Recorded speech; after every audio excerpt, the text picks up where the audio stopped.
자, 오늘은 공유결합에 대해서 알아보도록 하겠습니다. 이온결합은 금속과 비금속 결합이었고요. 공유결합은 비금속과 비금속 결합이라고 선생님이 알려주었습니다. 자, 여기까지 하면 되기도 하지만 조금 더 깊게 공유결합에 대해서 알아보면요. 비금속 원소들은 옥텟 규칙에 만족하지 못하는데요. 비금속 원소끼리 옥텟 규칙을 만족하기 위해서 전자를 서로 공유합니다. 전자쌍을 서로 공유하게 되는데 이 전자쌍을 공유한다고 해서 공유결합이라고 합니다. 자, 비금속과 비금속 간의 결합은 전자쌍을 반드시 공유하게 되고요. 그것을 공유결합이라고 하는데, 자, 이렇게 설명하면 여러분들 좀 감이 오지 않을 것 같아요. 그래서 예를 들어 보겠습니다.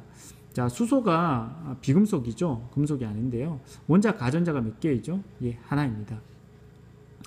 수소 원자 하나 가지고는 옥텟 규칙에 만족하지 못해서 주변에 있는 수소 원자 하나와 서로 전자를 공유합니다. 자, 어떻게 공유하냐면 본인은 하나 있지만 이렇게 서로 나누어 가지는 거죠. 이 녀석이 몇 개의 전자를 가지게 된 거죠? 두 개를 가지게 된 거죠. 그죠? 이 녀석도 어때요? 전자를 두 개 가지게 된 거죠. 자, 그러면 어때요? 수소가 옥텟 규칙에 만족하게 되겠죠. 이렇게 서로 전자쌍을 공유하게 된 결합을 공유결합이라고 합니다. 자, 비금속과 비금속 결합입니다. 자, 이렇게 표현한 걸 갖다가 선생님이 원자 가전자 이렇게 표현한 걸 갖다가 루이스 전자점식이라고 합니다. 이렇게 표현한 것을 루이스 전자점식이라고 그래요.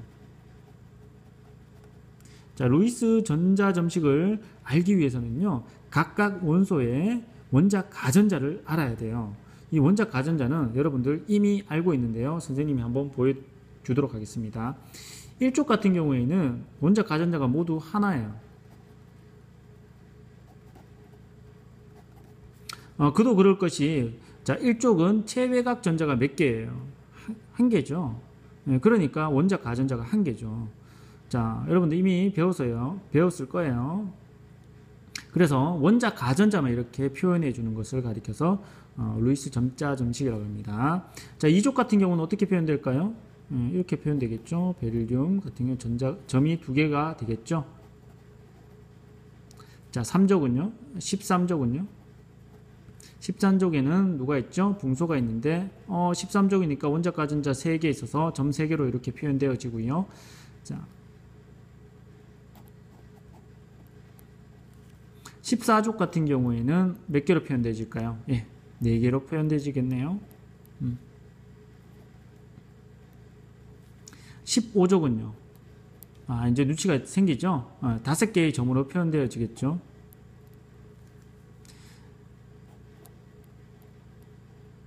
16족은 몇 개의 점으로 표현되어질까요? 예, 6개의 점으로 표현되어집니다.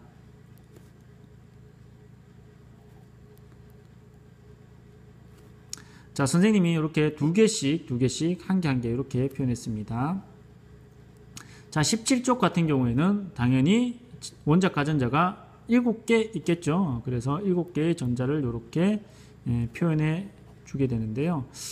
자, 원자 가전자를 표현하니까 족에 따라서 원자 가전자 표현이 완전히 일치하게 되죠. 그죠? 여러분들 요 사실을 반드시 기억해 주시기 바라고요. 자, 그러면 루이스 전자점식을 어떻게 표현하는가 한번 선생님이 알려주도록 하겠습니다. 자, 가장 쉬운 방법은 그냥 막 하면 돼요. 생각보다 쉬워요. 자, 플로르 같은 경우에는 원자 가전자가 몇 개 있죠? 7개 있어요. 7개 있으니까 몇 개 모자라요. 그럼 하나 받으면 되겠죠. 그죠? 그래서 같은 플로르끼리 결합하면 서로 하나씩 모자라니까 서로 하나씩 나눠 가지자. 그래서 이렇게 결합하는 거예요. 하나씩 모자라니까요. 그죠? 이렇게 되는 겁니다. 자, 그렇게 보면 이게 뭐예요? 아까 전에 얘기했죠? 공유 전자쌍이라 그래요. 자, 그러면 공유하지 않는 이런 전자쌍들도 존재하죠. 각각의 원소에만 배치된 이런 전자쌍을 비공유 전자쌍이라 그래요. 공유 전자쌍, 비공유 전자쌍 개념 어렵지 않죠? 꼭 구분해서 기억하고 계시고요. 자, 요걸 갖다가 루이스 점자 점식으로 선생님 표현했는데요. 다르게 표현하는 방법도 있어요. 공유 전자쌍을 이렇게 선으로 공유 결합선으로 표현할 수 있는데요. 공유 결합선으로 표현하면 이렇게 되겠죠.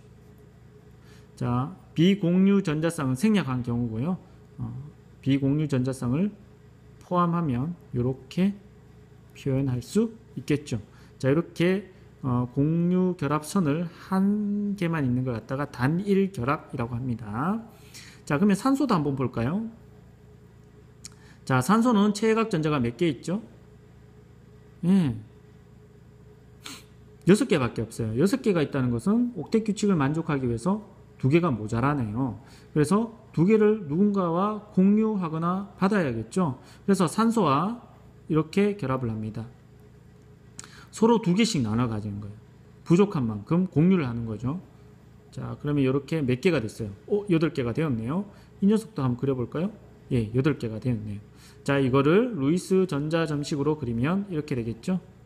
자, 이렇게 되고 비공유 전자쌍을 표현하면 이렇게 그릴 수 있습니다.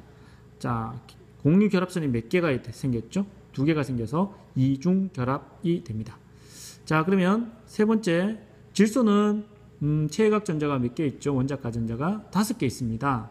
자, 그러면 3개가 부족하네요. 그러면 자신도 3개 제공하고 서로 3개씩 공유하는 거죠. 자, 그러면 이렇게 보니까 몇 개가 됐어요? 8개 만족하죠? 옥텟 규칙에. 이렇게 봐도 옥텟 규칙에 만족합니다. 그래서 이거를 루이스 전자 점식으로 그리면 이렇게 점으로 표현해도 되고요. 공유 전자쌍을 선으로 표현하면 이렇게 표현할 수 있겠죠. 공유 결합선이 3개가 있어서 3중 결합이라고 합니다. 간단한 공유 결합 물질과 루이스 전자 점식을 어떻게 표현하는가 알아보았는데요. 자, 좀 더 복잡한 루이스 전자 점식은 어떻게 표현하는지 선생님이 좀 설명하도록 하겠습니다. 지금부터의 설명은 여러분들 뭐 좀 몰라도 상관없는데요. 좀 깊게 알고 싶은 친구들은 좀 알아두면 좋을 것 같아요. 루이스 전자 점식을 표현할 때 첫 번째, 선생님 물로 한번 예를 들어 볼게요. 물은 H2O죠. H2O인데요. 가진 전자수라는 게 있어요. 가진 전자, 수소가 가진 원자 가전자수 몇 개죠? 1개예요. 1개. 1개인데 원자가 몇 개 있죠? 2개 있으니까 수소가 가진 전자수는 총 2개가 되겠죠? 자, 그러면 산소가 가진 전자수는 몇 개가 될까요? 예, 6개가 되겠죠. 1개가 있고요. 그러니까 총 합이 몇 개예요? 8개의 전자를 가졌어요, 실제로. 자, 그런데 필요한 전자수가 있어요. 옥텟 규칙을 만족하기 위해서 필요한 전자수인데 수소는 몇 개 필요해요? 예, 원자 2개가 필요하죠. 옥텟 규칙을 만족하기 위해서. 근데 원자가 2개 있어요. 그러면 총 4개의 전자가 필요하겠죠. 자, 산소는 8개의 전자가 필요합니다. 그래서 합하면 몇 개가 되죠? 12개가 됩니다. 자, 이게 가진 전자수와 필요 전자수. 어렵지 않죠? 그리고 아까 전에 선생님이 공유 결합선이라고 했는데 결합수라고 표현할게요. 예, 공유 결합선입니다. 공유 결합선의 숫자가 되겠는데 이 공유 결합선의 숫자를 알면 여러분들 구조, 루이스 전자 점식을 그리기가 참 쉬워요. 자, 그러면 한번 볼게요. 어떻게 하냐면 필요한 전자수 빼기 가진 전자수 나누기 2를 하면 결합수가 나와요. 얼마죠? 위에 4, 2, 2가 되네요. 그죠? 자, 이렇게 결합수를 구하고 난 다음에 이 화합물을 갖다가 적절히 배치를 하는 거예요. 중심 원자를 먼저 정합니다. 수소가 중심 원자가 되면 좋을까요? 선생님 생각엔 산소가 중심 원자가 되면 좋을 것 같아요. 산소를 중심 원자로 세우고요. 수소를 각각 배열합니다. 그리고 결합수만큼 선을 그으면 돼요. 그러면 딱 맞죠? 자, 그 다음에 나머지 전자, 비공유 전자쌍을 표현하는데요. 이게 결합수가 곧 뭐가 되냐면요. 공유 전자쌍이에요. 공유 전자쌍이 몇 쌍이에요? 두 쌍이니까 4개의 전자를 썼죠. 그러면 나머지 가지고 있는 8개의 전자 중에 4개의 전자를 썼으니까 나머지 4개의 전자가 남아요. 그래서 나머지 4개의 전자를 이렇게 중심 원자에 적절하게 또는 바깥 원자에 적절하게 배열하면 이렇게 됩니다. 자, 옥텟 규칙 만족했죠, 그죠? 산소, 수소도 마찬가지 옥텟 규칙을 만족했습니다. 자, 이렇게 표현하는데요. 이렇게만 하면 조금 여러분들 이해가 어려울 수 있으니까 하나만 더 연습을 한번 풀어보도록 하겠습니다.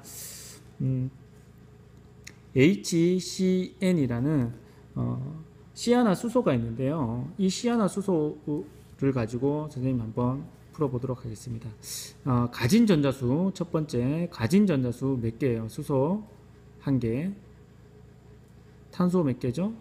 4개, 질소 몇 개죠? 5개. 합하면 모두 몇 개예요? 10개네요. 자, 두 번째 필요한 전자수. 자, 수소 몇 개가 필요하죠? 2개. 탄소 몇 개 필요하죠? 8개의 전자가 필요합니다. 질소도 마찬가지 8개의 전자가 필요하고요. 자, 그러면 결합수를 구할 수 있죠. 세 번째 결합수를 구해 봅시다. 결합수는 쭉 해보고요. 2로 나눠야 되죠. 가진 필요한 전자수 18개에다가 가진 전자수 10개를 빼면 8 나누기 2는 4가 되겠네요. 결합수가 총 몇 개나 돼요? 4개나 된다고 하네요. 자, 그러면 HCn을 적절히 배치해 볼까요? 선생님은 이대로 한번 배치해 볼게요. H와 C와 N을 배치합니다. 그리고 결합수가 4개나 돼야 된다고요. 자, 그러면 요렇게 놓을 수도 있겠고요. 요렇게 놓을 수도 있겠죠. 뭐 반대로 할 수도 있겠고요. 이렇게. 자, 그런데 수소가 지금 이 전자가 몇 개가 돼요? 6개나 되죠. 이 녀석 수소가 몇 개, 선은 전자가 2개입니다. 전자를 몇 개를 가져요? 4개나 가지네요. 이러면 틀린 거죠. 자, 이렇게 하면 전자가 몇 개를 가지죠? 예, 2개 적당하네요. 자, 그리고 탄소도 어때요? 적당하고요. 자, 그러면 하나 8개 가지네요. 그러면 질소는 전자가 몇 개예요?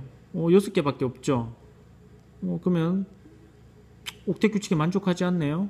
근데 자세히 한번 볼까요? 자, 지금 사용된 전자수가 몇 개예요? 결합에 8개의 전자가 사용되었습니다.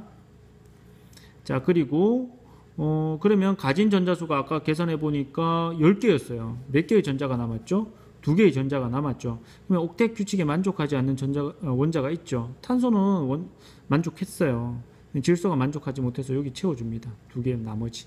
그러면 이 녀석 질소도 8개의 전자를 만족하죠. 이렇게 해서 옥텟 규칙을 다 만족하게 되는데, 요거는 여러분들 좀 연습해서 숙지하시면 다음에 배우게 될 원자의 구조라든지 이런 데 많이 활용되어지니까요. 좀 연습하시기 바랍니다.